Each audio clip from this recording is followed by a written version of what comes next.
नमस्कार दर्शकों, मैं हूं आपके साथ मानसी जैन। आप देख रहे हैं कमल राष्ट्रीय। आइए नजर डालते हैं इस वक्त की हेडलाइंस पर। आप तोड़कर बीजेपी में आओ, बंद करवा देंगे CBI ED case. Manish Sisodia का दावा, मेरे पास आया बीजेपी का मैसेज। बार बार ड्रग्स बरामद होने के बावजूद पोर्ट के मालिक से अब तक कोई पूछताछ क्यों नहीं, राहुल गांधी का सरकार से सवाल।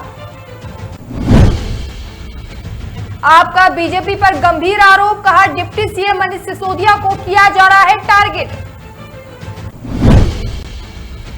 मनीष सिसोदिया 2 दिवसीय गुजरात दौरे पर, डिप्टी सीएम बोले जनता केजरीवाल को मौका देना चाहती है। मनीष सिसोदिया के दावे पर बीजेपी का पलटवार, कहा केजरीवाल का टूटेगा अहंकार, आपके पास सवालों का नहीं है कोई जवाब। दिल्ली सरकार में डिप्टी सीएम और आम आदमी पार्टी के नेता मनीष सिसोदिया ने दावा किया है कि उन्हें भारतीय जनता पार्टी की ओर से ऑफर मिला है। उन्होंने एक ट्वीट में दावा किया कि बीजेपी ने उन्हें आप तोड़कर पार्टी में शामिल होने का संदेश दिया है। ट्वीट में सिसोदिया ने दावा किया कि बीजेपी ने उन्हें भेजे संदेश में कहा कि अगर वे ऐसा करते हैं तो सीबीआई ईडी के केस बंद करवा देंगे। आप नेता ने ट्वीट किया, मेरे पास भाजपा का संदेश आया है, आप तोड़कर भाजपा में आ जाओ, सारे सीबीआई ईडी के केस बंद करवा देंगे। मेरा भाजपा को जवाब है, मैं महाराणा प्रताप का वंशज हूँ, राजपूत हूँ, सर कटा लूंगा, लेकिन भ्रष्टाचारियों और षड्यंत्रकारियों के सामने झुकूंगा नहीं। मेरे खिलाफ सारे केस झूठे हैं, जो करना है वो कर लें। आप नेता ने यह दावा ऐसे समय किया जब दिल्ली में नई आबकारी नीति के मामले में उनके खिलाफ केंद्रीय अन्वेषण ब्यूरो की जांच चल रही है। इस कथित घोटाले में वे प्रमुख आरोपी हैं। सीबीआई ने इस मामले में करीब 13 लोगों के यहाँ छापा मारा है और कई दस्तावेज जब्त किए हैं।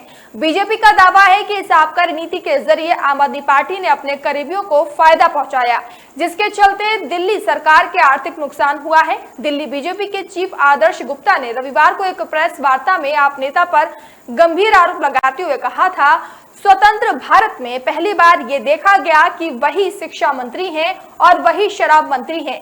केजरीवाल सरकार की नई आबकारी नीति नहीं है, ये पापकारी नीति है, ये भ्रष्टाचारी नीति है, ये अत्याचारी नीति है।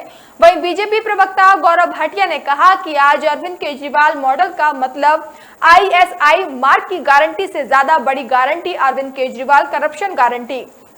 आपकी 2 प्रदेशों में सरकार, 2 स्वास्थ्य मंत्री, दोनों भ्रष्टाचार के आरोप में जेल में है। अरविंद केजरीवाल की सरकार में 100% भ्रष्टाचार है।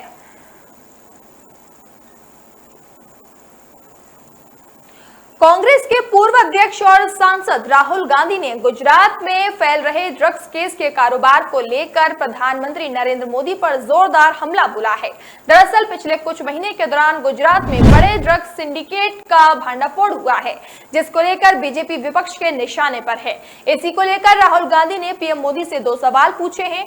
सांसद राहुल गांधी ने ट्वीट कर कहा, गुजरात में ड्रग्स के केस लगातार सामने आ रहे हैं, प्रधानमंत्री जी इन सवालों के जवाब दीजिए। उन्होंने पहला सवाल पूछा, गुजरात में हजारों करोड़ के ड्रग्स पहुंच रही है, गांधी पटेल की पावन भूमि पर ये जहर कौन फैला रहा है। राहुल गांधी ने प्रधानमंत्री से दूसरा सवाल किया, बार बार ड्रग्स बरामद होने के बावजूद पोर्ट के मालिक से अब तक कोई पूछताछ क्यों नहीं हुई। बता दें कि पिछले दिनों मुंबई के नारकोटिक सेल की वर्ली यूनिट ने गुजरात के अलकेश्वर में एक ड्रग्स फैक्ट्री का भंडाफोड़ किया था। इस छापेमारी में 513 किलो एमडी ड्रग्स बरामद किया गया था। जब्त किए गए एमडी ड्रग्स की कीमत अंतर्राष्ट्रीय मार्केट में 1026 करोड़ रुपए बताई जा रही है। वहीं इसी साल मंद्रा बंदरगाह पर 500 करोड़ की कीमत की 52 किलो कोकीन बरामद की गई थी। जाहिर है कि गुजरात प्रधानमंत्री नरेंद्र मोदी का गृह राज्य है। वो राज्य के 3 बार मुख्यमंत्री भी रह चुके हैं। गुजरात में पिछले 27 साल से लगातार बीजेपी की सरकार है। इसके साथ ही राज्य में जल्द ही विधानसभा चुनाव होने वाले हैं। चुनाव को देखते हुए राहुल गांधी और कांग्रेस गुजरात के मुद्दे उठा रही है। गौरतलब है कि राहुल गांधी के लिए गुजरात सबसे महत्वपूर्ण राज्य है, जिसे वो जीतना चाहते हैं। दिल्ली में नई आबकारी नीति में कथित घोटाले के आरोपों के बाद भारतीय जनता पार्टी और आम आदमी पार्टी में ठन गई है। एक और जहां बीजेपी का आरोप है कि इस नीति के जरिए आपके करीबियों को फायदा पहुंचाया गया, तो वहीं आपका आरोप है कि केंद्र में सत्ताधारी दल महंगाई के सवालों से दूर भाग रही है। आम आदमी पार्टी के प्रवक्ता और विधायक सौरभ भारद्वाज ने सोमवार को एक प्रेस वार्ता में आरोप लगाया कि बीजेपी को बेरोजगारी और महंगाई पर सवाल करने से दिक्कत है। उन्होंने कहा कि बीजेपी में शामिल होने के बाद लोगों पर लगे गंभीर आरोपों की जांच पड़ताल नहीं होती या रोक दी जाती है। आप नेता ने तृणमूल कांग्रेस के नेता रहे शिवेंदु अधिकारी का जिक्र करते हुए कहा, महीनों तक उनके खिलाफ कैंपेनिंग हुई, लेकिन जब वो बीजेपी में शामिल हो गए तो जांच पड़ताल बंद हो गई। उन्होंने कहा कि असम के सीएम हेमंत बिस्वा शर्मा का जिक्र करते हुए कहा कि जब वो कांग्रेस में थे तब बीजेपी ने उन पर आरोप लगाए और इस मामले में तो अमेरिका में भी मामला दर्ज हुआ, लेकिन जब हेमंत बिस्वा शर्मा बीजेपी में शामिल हुए और आज वे वहां सीएम हैं, उन्होंने कहा कि बीजेपी चाहती है कि कोई सवाल ना उठाए। आप विधायक ने कहा कि सिसोदिया जी को टारगेट किया जा रहा है।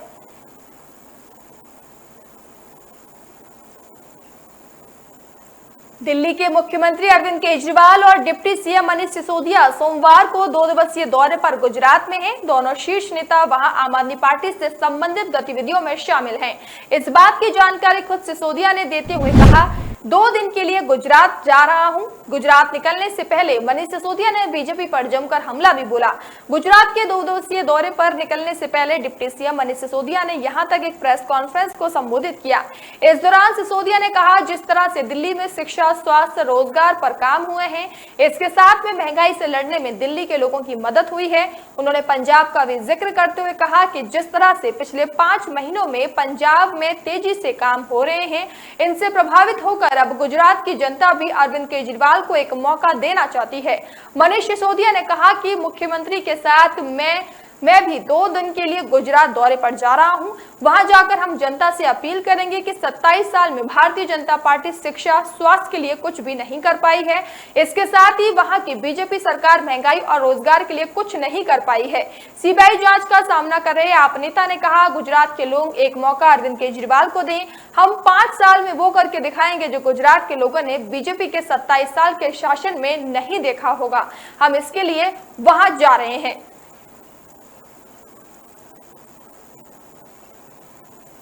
दिल्ली में आबकारी नीति मामले को लेकर सीबीआई के छापेमारी को लेकर एक तरफ जहां दिल्ली के deputy CM Manish Sisodia BJP पर ऑफर देने का आरोप लगा रही है, वहीं दूसरी तरफ भाजपा दिल्ली सरकार पर लगातार हमलावर हो रही है।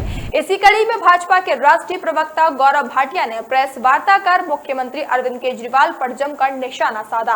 उन्होंने कहा कि आम आदमी पार्टी का भ्रष्टाचार और कट्टर बेईमानी बीजेपी उजागर हो रहा है और ये स्पष्ट हो गया है कि मनीष सिसोदिया और आम आदमी पार्टी के पास जवाब नहीं है। उन्होंने कहा कि इस प्रेस कॉन्फ्रेंस में हम बहुत बड़ा खुलासा करेंगे। मनीष सिसोदिया कह रहे हैं कि एक संदेश आया है कि भाजपा का, मैं कहना चाहता हूं कि जिनकी सोच इतनी छोटी है उससे भला कोई क्या तोड़ेगा।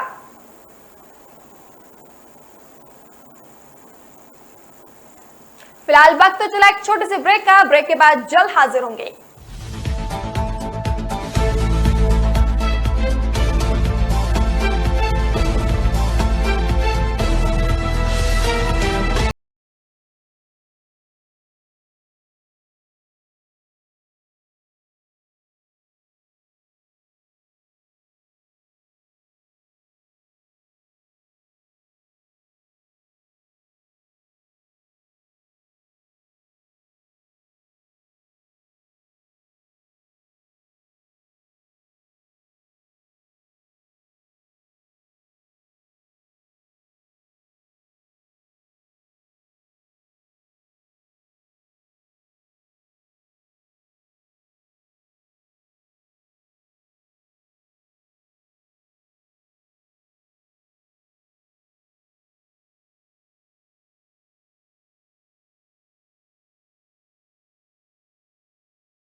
के बाद एक बार फिर से आप सभी का स्वागत है। दिल्ली पुलिस ने किसानों के विरोध प्रदर्शन के ऐलान के बाद दिल्ली हरियाणा सीमा पर सुरक्षा व्यवस्था बढ़ा दी है। किसान जंतर मंतर की तरफ ना बढ़ सके इसलिए हर तरफ बैरिकेड्स लगा दिए गए हैं और जवानों को तैनात किया गया है। हालांकि पुलिस की कड़ी सुरक्षा व्यवस्था के बीच भी सुबह 11 बजे महापंचायत शुरू होने के साथ ही जंतर मंतर पर किसानों का पहुंचना शुरू हो गया है। बता दें कि संयुक्त किसान मोर्चा ने अपनी मांगों को लेकर सोमवार यानी आज दिल्ली के जंतर मंतर पर महापंचायत करने का ऐलान किया है। हालांकि दिल्ली पुलिस ने किसानों को इसकी अनुमति नहीं दी। इसके बावजूद भी किसान का यहां पहुंचना शुरू हो गया है। पुलिस की तरफ से सिंगू बॉर्डर पर सुरक्षा बढ़ा दी गई है, वहीं टिकरी बॉर्डर पर भी पक्के बैरिकेड्स लगा दी गए हैं। दिल्ली पुलिस ने अब तक सिंगू, टिकरी और गाजीपुर सहित कई सीमाओं पर अतिरिक्त बलों को तैनात कर दिया है। साथ ही राष्ट्रीय राजधानी में आने वाली सभी गाड़ियों की जांच की जा रही है। ऐसे में यहाँ यातायात भी बाधित हो रहा है। किसी भी तरह की घटना से बचने के लिए रेलवे पटरियां, बस स्टेशनों और मेट्रो स्टेशन पर भी भारी सुरक्षा तैनात कर दिया गया है। यहां तक कि पुलिस ने यात्रियों से कुछ मार्गों से बचने की अपील भी की है। संयुक्त किसान मोर्चा ने इस महापंचायत का ऐलान किया था। ये प्रदर्शन देश में बढ़ती बेरोजगारी को लेकर किया जा रहा है, जिसमें लगभग 40 किसान संगठन शामिल हैं। साथ ही किसान संगठन फसलों के लिए न्यूनतम समर्थन मूल्य के उचित कार्यान्वयन की मांग कर रहे हैं। साथ ही इससे पहले कृषि कानूनों के खिलाफ हुए विरोध प्रदर्शन के दौरान किसानों के खिलाफ दर्ज हुए मामलों को वापस लेने की मांग की है। संयुक्त किसान मोर्चा इससे पहले पिछले हफ्ते ही उत्तर प्रदेश के लखीमपुर खीरी में 2021 के हिंसा मामले को लेकर भी प्रदर्शन का आयोजन किया था। बीते दिन यानी रविवार को ही पुलिस ने किसान नेता राकेश टिकैत को गाजीपुर सीमा पर हिरासत में लिया था, क्योंकि वे जंतर मंतर पर एक धरने में शामिल होने जा रहे थे। राकेश टिकैत ने रिहा होने के तुरंत बाद एक ट्वीट किया। उन्होंने ट्वीट कर कहा कि सरकार के इशारे पर काम कर रही दिल्ली पुलिस किसानों की आवाज को नहीं दबा सकती। ये गिरफ्तारी एक नई क्रांति लेकर आएगी। ये संघर्ष अंतिम सांस तक जारी रहेगा, ना रुकेगा, ना थकेगा और ना ही झुकेगा। किसान नेता ने कहा कि वह 6 सितंबर को दिल्ली में एसकेएम के प्रतिनिधियों से मुलाकात करेंगे ताकि उनके भविष्य की रणनीति तैयार की जा सके। इससे पहले भी किसानों ने केंद्र के 3 कृषि कानूनों को वापस लेने की मांग को लेकर दिल्ली की सीमाओं पर 1 साल तक विरोध प्रदर्शन किया था। प्रधानमंत्री नरेंद्र मोदी पिछले साल नवंबर में कृषि कानूनों को निरस्त करने की घोषणा की थी। इसके साथ ही उन्होंने एमएसपी मुद्दों को देखने के लिए एक समिति गठित करने का वादा भी किया था। दिग्गज राजनेता और गुजरात के पूर्व मुख्यमंत्री शंकर सिंह वाघेला ने रविवार को एक नई पार्टी प्रज्ञा शक्ति डेमोक्रेटिक पार्टी का गठन किया है। उनकी पार्टी गुजरात में आगामी विधानसभा चुनाव लड़ेगी। चुनावी राजनीति में अपने फिर से प्रवेश के बारे में अपने इरादे की घोषणा करते हुए शंकर सिंह वाघेला ने गांधीनगर में स्थानीय मीडिया से कहा कि लोग बीजेपी के विकल्प की तलाश रहे हैं।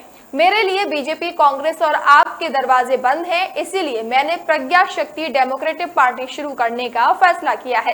पार्टी 1.5 साल पहले पंजीकृत हुई थी। अब हमारे पास एक पार्टी है। शंकर सिंह वाघेला ने अपने फेसबुक पेज पर राज्य के लोगों से पहले ही कई वायदे किए, जैसे 12 लाख रुपए सालाना कमाने वाले परिवार के लिए 12 लाख रुपए का स्वास्थ्य बीमा सुरक्षा, ऐसे परिवार के बच्चों को 12वीं कक्षा तक मुफ्त शिक्षा, युवाओं को रोजगार मिलने तथा बेरोजगारी भत्ता, जल्द कर से छूट, 100 यूनिट तक मुफ्त बिजली, किसानों को ऋण में छूट, बिजली बिलों में राहत, नई वैज्ञानिक शराब नीति आदि शामिल हैं। शंकर सिंह वाघेला ने शनिवार को दिल्ली में बीजेपी नेता सुब्रमण्यम स्वामी और राज्यसभा सांसद कपिल सिब्बल से मुलाकात की थी। उन्होंने उनसे समर्थन देने का अनुरोध किया। अगर उन्हें लगता है कि वाघेला एक क्षेत्रीय पार्टी शुरू करके सही काम कर रहे हैं। 2017 में भी वाघेला ने क्षेत्रीय पार्टी जन विकल्प लॉन्च किया था और चुनाव लड़ा था, लेकिन उन्हें 1% वोट भी नहीं मिला और न ही राज्य में एक भी सीट जीत सके। उन्होंने खुद चुनाव नहीं लड़ा। सुप्रीम कोर्ट ने फीफा बैन मामले में आज सुनवाई करते हुए एआईएफएफ की प्रशासक समिति को बर्खास्त कर दिया है। साथ ही अंडर 17 विश्व कप भारत में कराने के निर्देश दिए हैं। सुप्रीम कोर्ट ने कहा कि वह फीफा द्वारा एआईएफएफ के निलंबन को रद्द करने, भारत में अंडर 17 फीफा विश्व कप आयोजित कराने और अंतर्राष्ट्रीय आयोजनों में भारत की टीमों की भागीदारी की अनुमति देने के लिए आदेश पारित कर रहा है। सुप्रीम कोर्ट ने ऑल इंडिया फुटबॉल एसोसिएशन का कामकाज संभालने का जिम्मा एसोसिएशन के महासचिव को दिया है। साथ ही अपनी तरफ से नियुक्त प्रशासक समिति का काम पूरा हो जाने की बात कही। सुप्रीम कोर्ट ने 28 अगस्त को होने वाले चुनाव को एक हफ्ते के लिए आगे बढ़ा दिया है। फीफा ने प्रशासक समिति की नियुक्ति को बाहरी दखल बताते हुए एआईएफएफ की सदस्यता निलंबित कर रखी है। इससे भारत में अंडर 17 महिला विश्व कप का आयोजन मुश्किल में पड़ गया है। सरकार ने फीफा से बात करने के बाद कोर्ट से अनुरोध किया था कि प्रशासक कमेटी को हटाकर जल्द से जल्द चुनाव करवाए। इससे एआईएफएफ का निलंबन रद्द हो जाएगा। धन शोधन निवारण अधिनियम की एक विशेष अदालत ने पात्राचौल भूमि घोटाले मामले में शिवसेना सांसद संजय राउत की न्यायिक हिरासत 5 सितंबर तक बढ़ा दी है। प्रवर्तन निदेशालय ने राउत को 1 अगस्त को मुंबई के उत्तरी उपनगरों में एक पुनर्विकास परियोजना से जुड़े कथित मनी लॉन्ड्रिंग के सिलसिले में गिरफ्तार किया था। राउत 8 दिनों के लिए ईडी के हिरासत में, जब उन्हें 9 अगस्त को न्यायिक हिरासत में भेज दिया गया, जब ईडी ने कहा था कि उनकी और हिरासत में पूछताछ की आवश्यकता नहीं है। राउत को अपने सह आरोपी प्रवीण राउत से कालिंदीवली में पात्राचौल की पुनर्विकास परियोजना से अपराध की आय प्राप्त करने के आरोप में गिरफ्तार किया गया था। ईडी ने शुरू में दावा किया था कि राउत के परिवार को 1 करोड़ 6 लाख रुपए प्रत्यक्ष लाभार्थी के रूप में मिले थे और बाद में दावा किया कि 2.5 करोड़ रुपए के नाम निशान का पता नहीं चला। राउत ने आरोपों से इनकार किया। ईडी ने राउत की पत्नी वर्षा से भी अपने कार्यालय में पूछताछ की। शिवसेना नेता संजय राउत पात्राचौल जमीन घोटाले से जुड़े मनी लॉन्ड्रिंग मामले में फंसे हैं। पात्राचौल लैंड स्कैम की शुरुआत 2017 से हुई। आरोप है कि Maharashtra housing and development authority यानी MHDA के साथ प्रवीण राउत, गुरु आशीष कंस्ट्रक्शन और housing development and infrastructure limited के मिलीभगत से घोटालों को अंजाम दिया गया। महाड ने पात्राचौल के रिडेवलपमेंट का कार्य गुरु आशीष कंस्ट्रक्शन कंपनी को दिया था। इसमें 1034 करोड़ के घोटाले का आरोप है। संजय राउत के दोस्त प्रवीण राउत इस मामले में आरोपी हैं। कंस्ट्रक्शन कंपनी पर चौल के लोगों के साथ धोखाधड़ी का आरोप लगाया गया। ये कंपनी प्रवीण राउत की है। पात्राचौल में 3000 फ्लैट बनाए गए थे, जिसमें 672 फ्लैट चौल के निवासियों को मिलने थे। प्राइवेट बिल्डरों को जमीन बेचने का आरोप भी लगा है।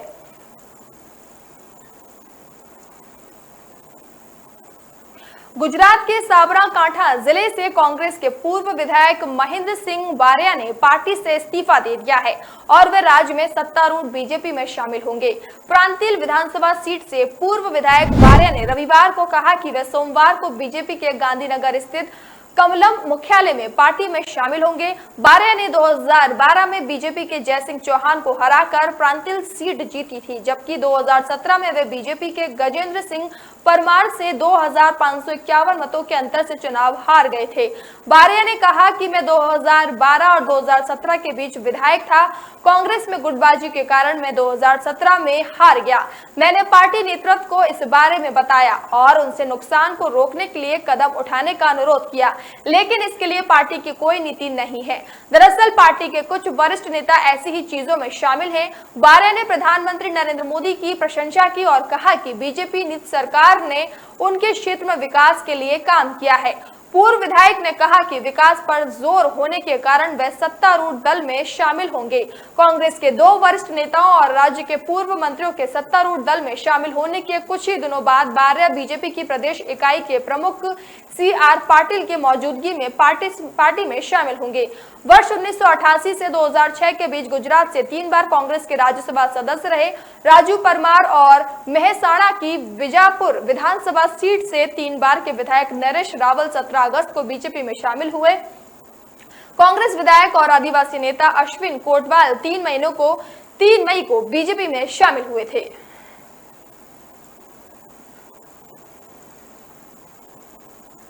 फिलहाल वक्त तो चला एक छोटे से ब्रेक का। ब्रेक के बाद जल्द हाजिर होंगे।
ब्रेक के बाद एक बार फिर से आप सभी का स्वागत है। आर्थिक रूप से कमजोर वर्ग के बच्चों के लिए हरियाणा सरकार द्वारा शुरू की गई चिराग योजना का विरोध होना शुरू हो गया है।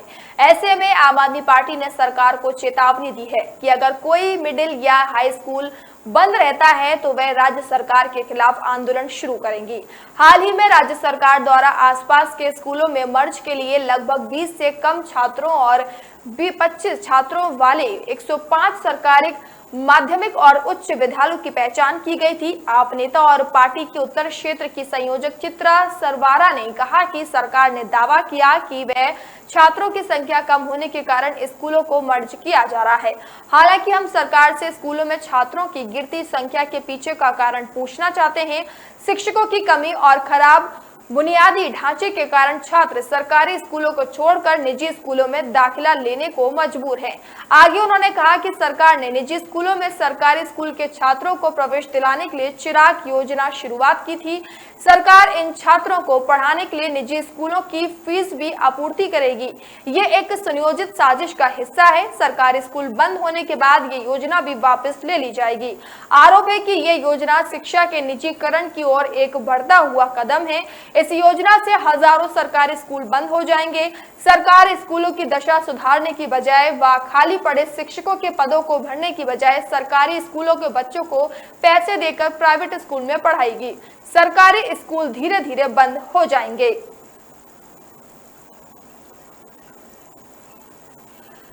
छत्तीसगढ़ में ट्रैफिक नियमों को ताक पर रखकर चलाए जा रहे 6 ड्राइविंग स्कूल पर परिवहन विभाग ने बड़ी कार्रवाई की है। यह कार्रवाई छत्तीसगढ़ के परिवहन मंत्री मोहम्मद अकबर के निर्देश पर की गई। मंत्री मोहम्मद अकबर ने परिवहन विभाग को निर्देश दिया था कि ट्रैफिक नियमों को जो भी ड्राइविंग स्कूल ताक पर रखकर चलाया जा रहा है उन पर विशेष अभियान चलाकर कार्रवाई की जाएगी। इसके बाद छत्तीसगढ़ की परिवहन विभाग ने विशेष अभियान चलाया और 6 ड्राइविंग स्कूलों का लाइसेंस निलंबित कर दिया।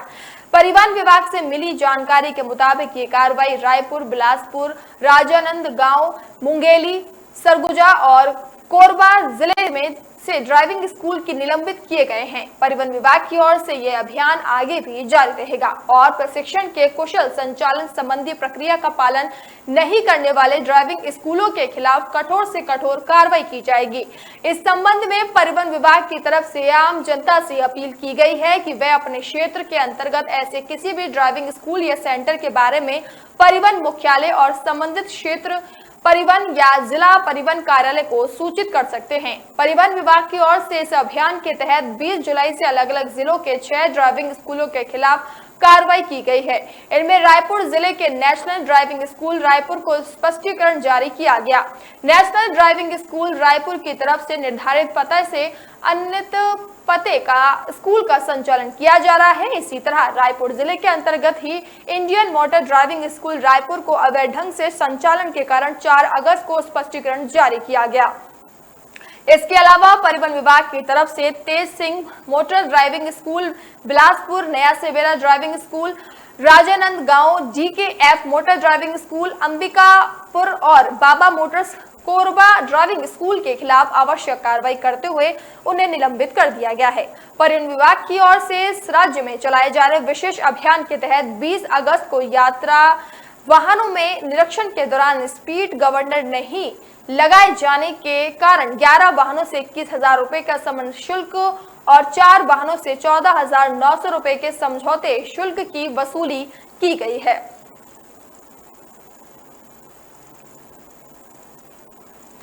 दिल्ली में आम आदमी पार्टी सरकार फिर घिरती हुई नजर आ रही है। डीटीसी के लिए 1000 बसों की खरीद की केंद्रीय जांच ब्यूरो की जांच जारी है। दिल्ली के मुख्यमंत्री अरविंद केजरीवाल ने एक पुरानी खबर को ट्वीट कर एक तरफ से इस मामले में क्लीन चिट मिलने का दावा किया।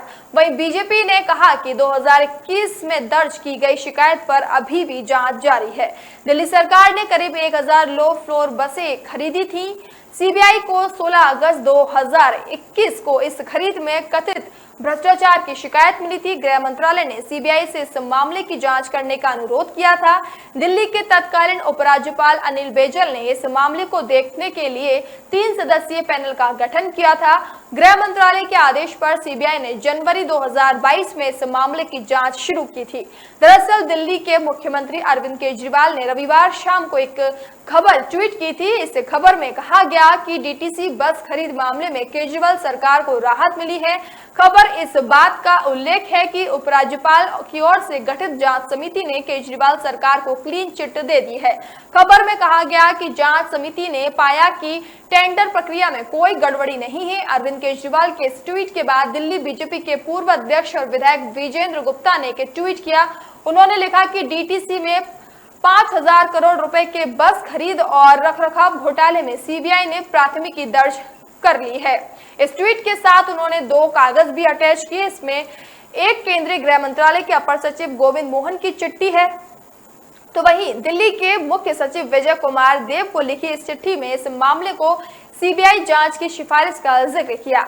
वहीं दूसरी फोटो इस मामले में सीबीआई ने शुरुआती जांच के कागज के हैं। पंजाबी गायक सिद्धू मूसेवाले को न्याय दिलाने का बीड़ा अब उनके माता पिता ने उठा लिया है। मूसेवाले की मां ने रविवार को कहा कि अगर उनके बेटे को जल्द न्याय नहीं मिलता है तो वे अपने पति के साथ प्रदर्शन करेंगी। उन्होंने कहा कि घटना को हुए 3 महीने से अधिक का समय बीत चुका है, लेकिन असली अपराधी अभी तक जेल में भेजे नहीं गए हैं। अपने पति बलकौर सिंह के साथ अपने घर पर गायक के प्रशंसकों को संबोधित करते हुए चरण कौर ने कहा कि उनके बेटे की हत्या को काफी समय हो गया है, लेकिन असली अपराधी अभी तक जेल नहीं भेजा गया। चरण कौर ने कहा कि हमने सरकार और पुलिस के साथ पूरा सहयोग किया, लेकिन अभी तक हमें न्याय नहीं मिला है। उन्होंने कहा कि 3 महीने से अधिक का समय बीत चुका है। हमने सरकार और प्रशासन को पर्याप्त समय दिया, लेकिन वे हमारी भलाई का गलत फायदा उठा रहे हैं। मूसेवाले की मां ने कहा कि अगर उन्होंने 2 दिनों तक अपने बेटे का अंतिम संस्कार करने से इनकार कर दिया होता तो प्रशासन ने जरूर पुख्ता इंतजाम किए होते। चरण कौर ने चेतावनी देते हुए कहा कि अगर उनके बेटे को जल्द न्याय नहीं मिलता है तो वे और उनके पति प्रदर्शन शुरू कर देंगे। 8 जून को अंतिम अरदास में गायक के पिता ने कहा था कि जब तक गायक को न्याय नहीं मिल जाता वे चैन से नहीं बैठेंगे। सिद्धू मूसेवाले के नाम से मशहूर शुभदीप सिंह सिद्धू की पंजाब के मानसा जिले में 29 मई को गोली मारकर हत्या कर दी गई थी। मूसेवाला की कथित तौर पर हत्या करने वाले 6 आरोपियों में से 3 को गिरफ्तार कर लिया गया है। 2 पुलिस मुठभेड़ में मारे गए, जबकि एक अभी भी फरार है। वहीं लॉरेंस बिश्नोई गिरोह का सदस्य कनाडा स्थित गोल्डी बराड ने मूसेवाले की हत्या की जिम्मेदारी ली थी। हालांकि पुलिस का कहना है कि मूसेवाले की हत्या पिछले साल हुई युवा अकाली नेता विक्की मिद्दू खेड़ा की हत्या के प्रतिरोध में की गई है।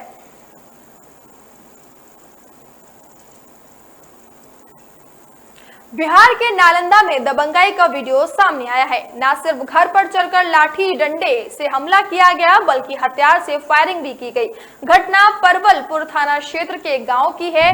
रविवार को गांव के कुछ दबंग लोगों ने एक महिला के साथ गाली गलौज की। विरोध करने पर 1 दर्जन से अधिक लोगों ने महिला के घर पहुंच गए और इस घटना को अंजाम दिया। मारपीट और तोड़फोड़ के दौरान घर के 4 लोग जख्मी हो गए। सभी घायलों को इलाज के लिए सदर अस्पताल लाया गया। घटना का वीडियो पीड़ित परिवार ने रिकॉर्ड कर लिया था। इस मामले में जख्मी लोगों ने बताया कि महिला रविवार की सुबह शौच के लिए खेत जा रही थी। इसी दौरान गांव के दबंगों द्वारा महिला के साथ छेड़खानी का प्रयास किया गया। विरोध करने के बाद इस घटना को अंजाम दिया गया। परिवार के साथ मारपीट और घर पर पथराव किया गया। सूचना देने के 2 घंटे बाद पुलिस पहुंची, लेकिन किसी तरह की कार्रवाई नहीं की गई। घटना के संबंध में हिलसा डीएसपी कृष्ण मुरारी प्रसाद ने बताया कि टीम बनाकर गांव में छापेमारी की गई थी। वीडियो के आधार पर कई लोगों की पहचान की गई। रविवार की रात छापेमारी कर फायरिंग करने वाले व्यक्ति मनोज सिंह को उनके घर से पुलिस ने गिरफ्तार कर लिया है। हालांकि अभी हथियार बरामद नहीं हुए हैं। लाठी से हमला और पथराव करने वाले ज्यादातर लोग गांव छोड़कर फरार हो गए हैं। पुलिस लगातार छापेमारी कर रही है। फिलहाल इस बुलेटिन में इतना ही। अब मुझे दीजिए इजाजत। नमस्कार।